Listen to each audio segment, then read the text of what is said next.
Endurance Junkie Podcast, episode 42.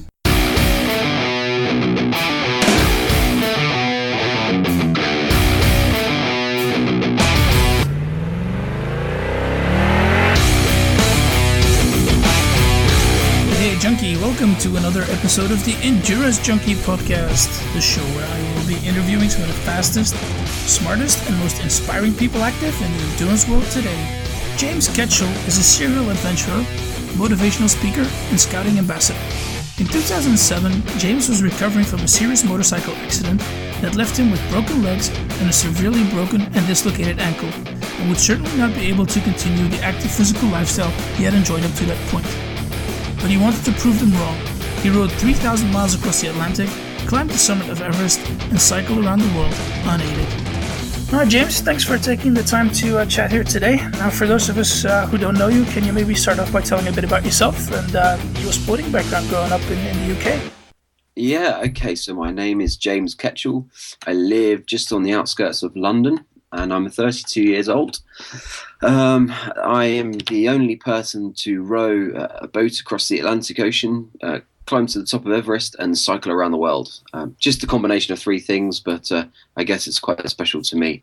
My background, I used to work as a gym instructor ever since I was early 20s. I also used to race motorcycles. I had a particularly bad accident one day and broke my legs and broke my arm when I was in hospital for quite a long time. And I've always had a goal to row across the Atlantic ever since I was a young boy. I actually used to watch a program called Tintin, which some of you may be familiar with. And I always wanted to be Tintin when I was a young boy. But I always thought that would be someone else. That's not possible for me to be that person. And I remember lying there in hospital with smashed up legs, being told that it was going to take quite some time to be able to walk again.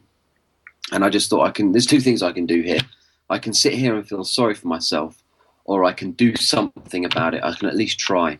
And I needed a reason as to why I was going to go through all my physio to try and walk properly again. And I decided to set myself a goal of rowing across the Atlantic. And to cut a massively long story short, I did row across the Atlantic. And then you meet other like-minded people and doors of opportunity just naturally open. And what you sort of originally perceived as being quite difficult is no longer so tough because you've done something quite big and your network of contacts grows, and before you know it, you're doing all sorts of different things.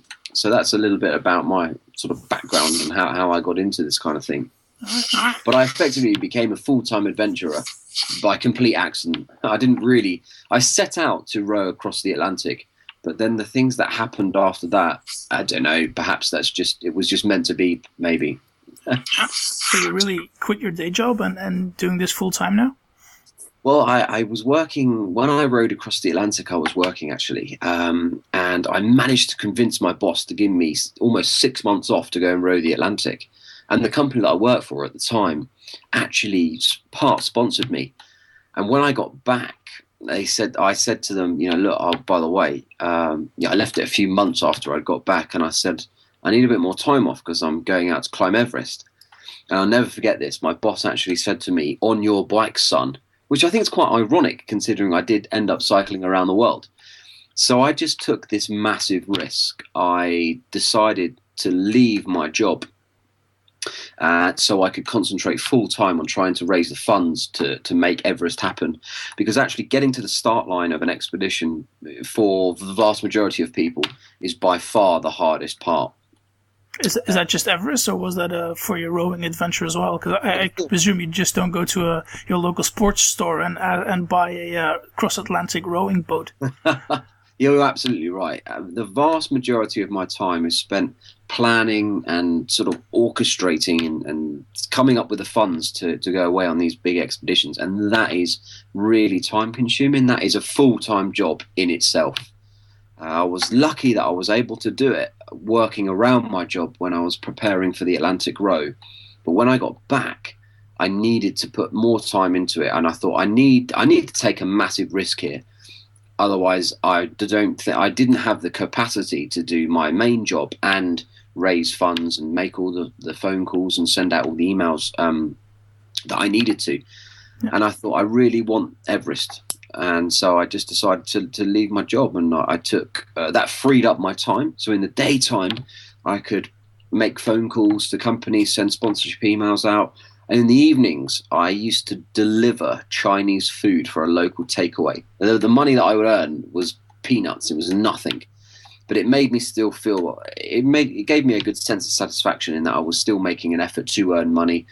To reduce my bills, I moved back in with my parents to cut my overheads. And I made a huge amount of sacrifices. I didn't really go out or do a great deal. I just worked on my project and trained. And it did pay off. After Everest, I returned and was being asked to speak on a regular basis. And then again, I enjoyed speaking about it because it was stuff that I love. Then all of a sudden, people started saying, actually, you're quite good at this. You should do it a bit more often. And then people started paying me. And then before I know it, my job morphed into basically a sort of a professional adventurer speaker. I mean, I completely make a living through speaking. It's only now that my profile's a little bit higher after I returned from around the world that I've got some ambassador deals, sponsorship deals with various companies to promote their equipment and stuff, which I'm being paid to do. And it just kind of happened. It was quite funny. When I got back from the Around the World cycle earlier this year, in February, in fact, on February the 1st, I was very lucky because there wasn't a huge amount going on in the media. So the media picked up on the fact that this guy who's rode the Atlantic, climbed Everest, and has now cycled around the world is going to become the only person to have completed all three things. And it's funny because the media started to label it as like an ultimate sort of triathlon. I never thought of it as a triathlon. I mean, but it is 3 events, and a tri is effectively 3 things. It doesn't have to be swim, run, bike. And because there wasn't much going on in the media, my story got a lot of attention. And then off the back of that, I was starting to be, people were asking me to speak a lot more. And then, yeah, it just sort of went full time, really. I went full time probably about a year ago or a year and a half ago. I've never really looked back, but it's very up and down. 1 minute things are going very well, and the next minute things are not looking so good. I suppose really it's the same as anyone really setting up their own company and going self-employed. There'll be great times and times when you're slightly worried, but funnily enough, everything always seems to work out in the end. Yeah, all right, that's good to know. So you were never really involved with the social aspect of your challenges. I mean, promoting what you're doing and trying to get the press involved and using social media to talk about especially during the row or after or climbing Everest or during the cycle. During the row, I had a Facebook account, but I didn't really in fact, I didn't even have a Twitter account when I rode across the Atlantic. And I didn't really understand a huge amount about PR and media and things. And to be honest, I learned as I sort of progressed, really. On Everest, I then set up a Twitter account and started tweeting and blogging. And one thing I did do whilst I was rowing across the Atlantic was I had a website, so I would be uploading a blog every other day.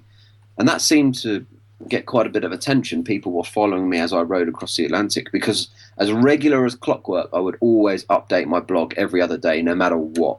There's not much else you can do, I guess, once you finish rowing.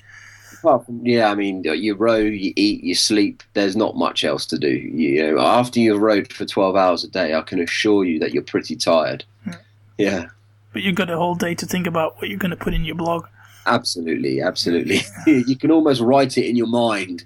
And then when you finish your days, what I used to do sometimes is write my blogs.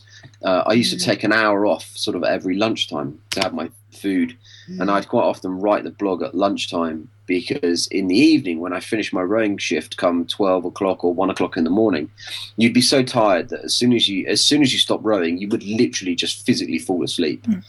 So, yeah, a routine is your best friend when you're away on an expedition. Absolutely. That, for me, anyway, that's what keeps me going is routine.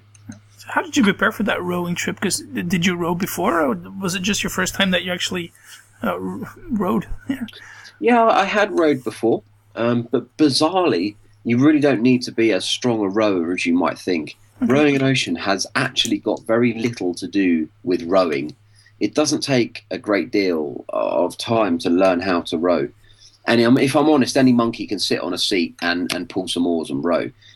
The important thing is being able to look after yourself. So being able to stay focused, being able to fix things when they break. So my water maker broke on me in the middle of the Atlantic. So I lost the ability to turn salt water into drinking water, which is effectively a big problem.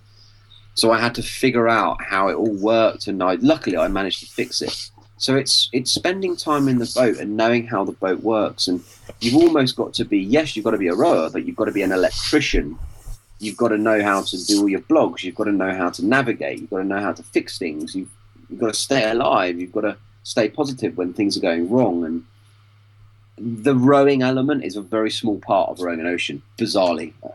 So it's a lot more a mental aspect or a mental challenge than it is a physical one? Yeah, I mean, it is physically tough, but in all honesty with you, once you have been at sea for a few weeks or a month, you're as fit as you're going to be. And actually, it's not that difficult to sit and row for 12 hours. It actually can be really, really nice if you're comfortable and you've got brilliant weather and you've got the winds blowing you along and you've got wonderful wildlife around you and things. It's actually really quite nice. It's much more of a mental thing, and inevitably things go wrong when you're on expeditions and things don't always work out, and it's staying focused and trying to stay positive at times like that's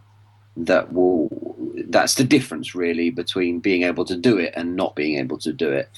Anyone could sit in a boat and row when they're having a great day and they feel really positive and they feel really happy. The difference is you've got to do that when you're the complete opposite to that.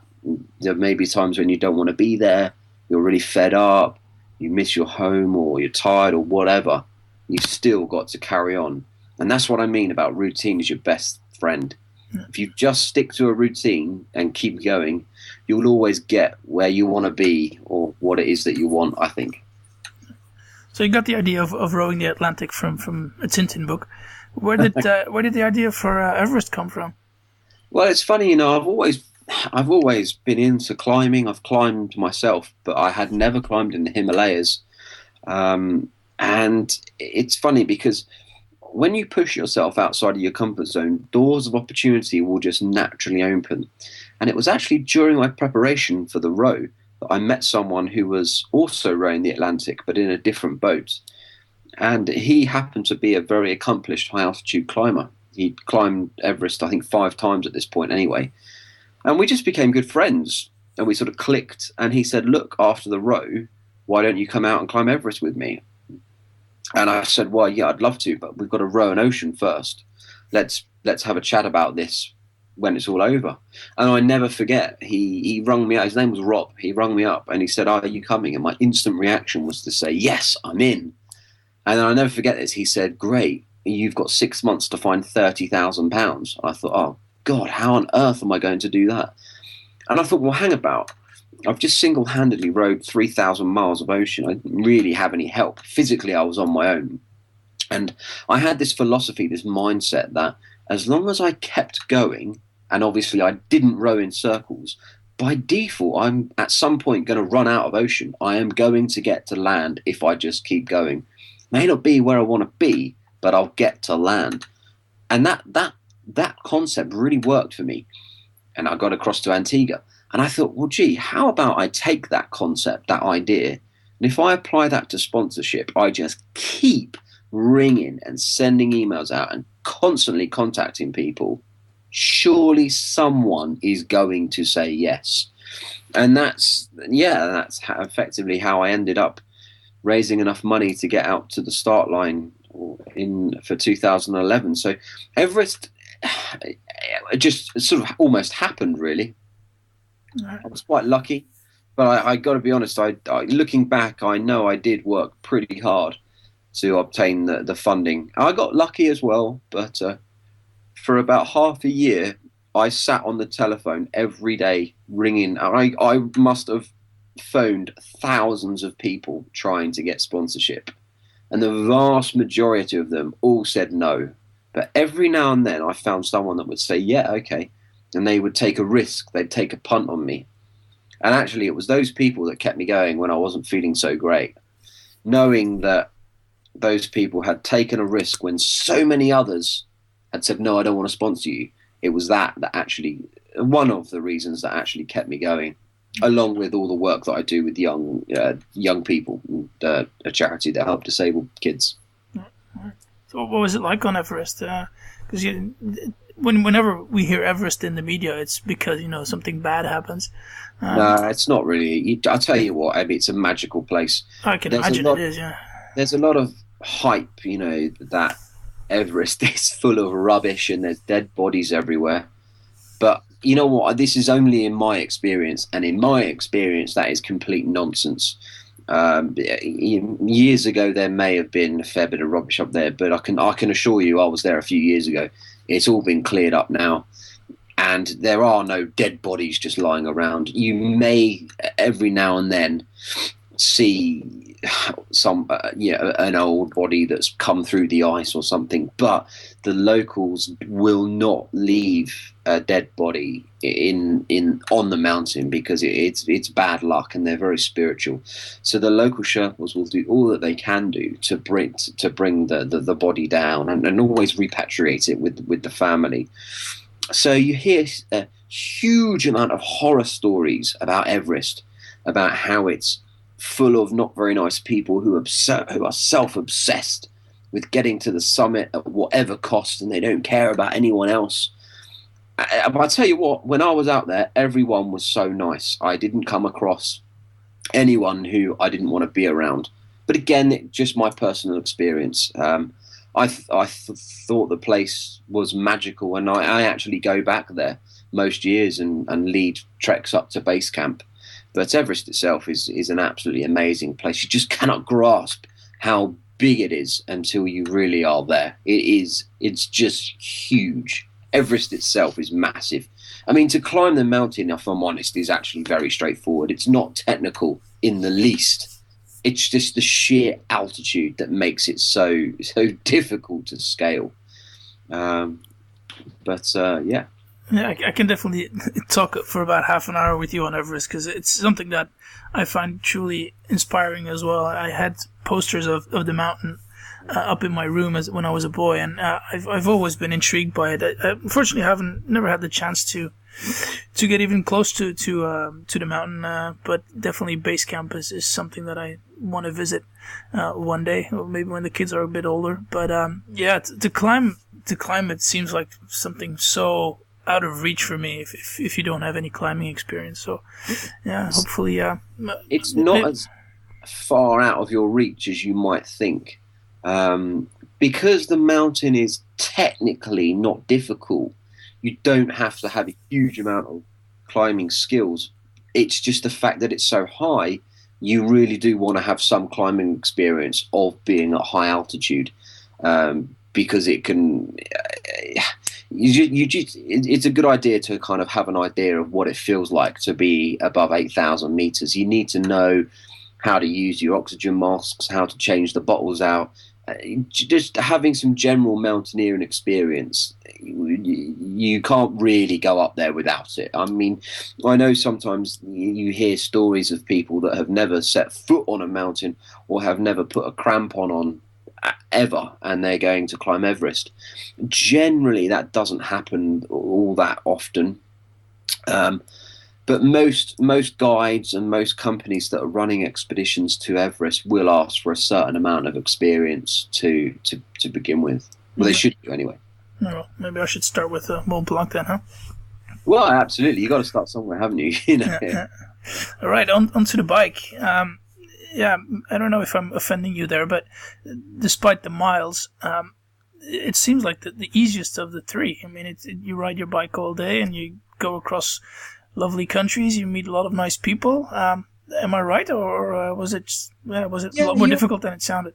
Do you know something? The cycle around the world was mentally a lot harder than I thought it would be. And the row was incredible. I loved the row. Everest was just sheer hard work. What I mean by that is 75% of the time on Everest is downtime, yet the other 25% is the most intense go time you've ever experienced in your life. So I was really fatigued on Everest. Whereas the cycle, in all honesty, it's not actually that difficult to cycle 100 miles a day. once you get accustomed to cycling. The thing that made it slightly harder was I was unsupported, so I didn't have a support team. I didn't have a vehicle traveling behind me, passing me all my drinks and food, and so I carried all my kit on my bike. I sourced all my own food en route. I had to find places to stay, people to meet, and do all my own route. I didn't have anyone telling me where to go. I had to do all that. I was completely in charge of everything myself. So that made it slightly harder, but it wasn't too difficult. But what was difficult with the cycle? Yes, you're cycling through all these beautiful countries and you are meeting nice people, but you're meeting a lot of people you're meeting just in passing. So you might chat with someone because you stopped off at a coffee shop or something. Very rarely did I stop for any period of time with. There were a few people that I ended up staying with just randomly I'd met and told them what I was doing, and they offered me a place to stay for the night, and it just so happens that that was the town where I was looking to stop anyway. And on the road I wasn't really connected to the outside world. I didn't have access to Facebook or Twitter. I didn't know what was going on. Whereas when I was going around the world on the bike, in each country I would buy a different SIM card for my phone. So my phone was working like it would do at home. I had mobile internet, so I could see everything that was going on Facebook, and I had contact with the outside world, but I was actually on my own, and that was sometimes made things quite difficult because I saw everyone else doing great things at home, and of course I was doing something great at the time. But there were times when I was massively out of my comfort zone. I was cold, tired, hungry. And then when you look, you check your phone or something and you see everyone's out doing something, I don't know. Sometimes it could be quite hard, actually. Whereas on the road, I just didn't have that. I was just out in the Atlantic and that was it. But the cycle itself was actually very enjoyable. But it was a lot harder than I thought it would be. And I don't mean physically, I mean mentally. I found it quite hard. So how'd you come back to these expeditions? When we come back home, do you need some time to adjust again to living in London? I've been away on 3 fairly big expeditions now, so I'm sort of kind of used to it. When I get back, I go through these phases. For the first sort of week, it's really exciting to be home. You're catching up with all your friends and stuff, and you might go and eat a particular item of food that you've been dreaming of that you haven't been able to eat. And I don't know, you put your nice fresh clothes on, you can stay in your nice warm bed, you can meet your friends in your local town, and all that's great. But in all honesty, after a week, that novelty has worn off. It really has. It really has. And actually, give it 2 weeks and no one is even asking you about how it was to cycle around the world or climb Everest. It's just instantly gone back to normal, instantly. And then you start thinking, well, what am I going to do now? So then you have to start you start planning the next sort of thing, and that's, so I'm now working on my next big project next year to row across the Indian Ocean, and the things just sort of continue. But one thing, I think for me, everyone is different, but I personally can't really sit still. And what I mean by that is I always have to have some kind of goal that I'm working to. It doesn't have to be to go away and do something crazy. But if I just stand still, I get very fed up and I lose direction with myself very quickly. So to stay focused, I'm always working towards something. But everyone deals with things differently when they come home. Sometimes, I'm very lucky. I've never really got too fed up. But sometimes people come back off these big expeditions and for months they just feel really fed up and not very happy and wish they were still kind of going around the world or whatever it is they were doing. But I think what we got to understand is nothing is forever. Nothing is forever.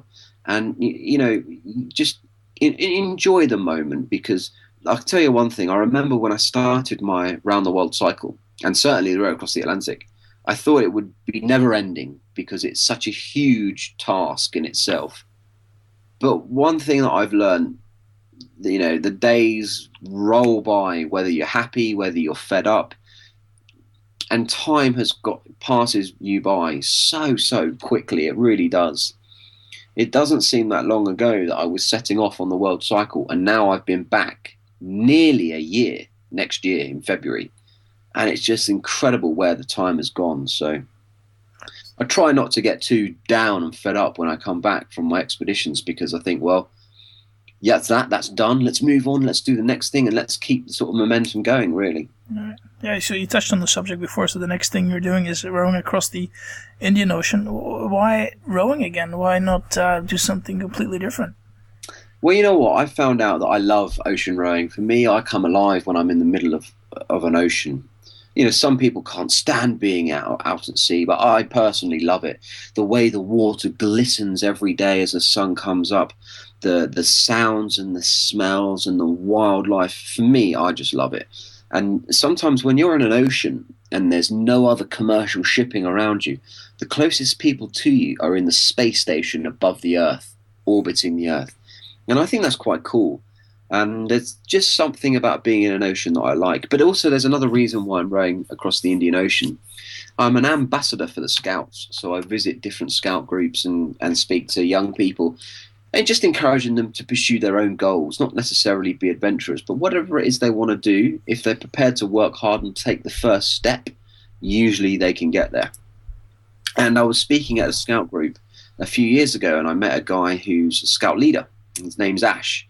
And he asked me if I would row the Indian Ocean with him. And I said, well, I'd love to, but I've got a lot going on at the moment. I've got to cycle around the world. And so I went off and cycled around the world. And actions speak louder than words.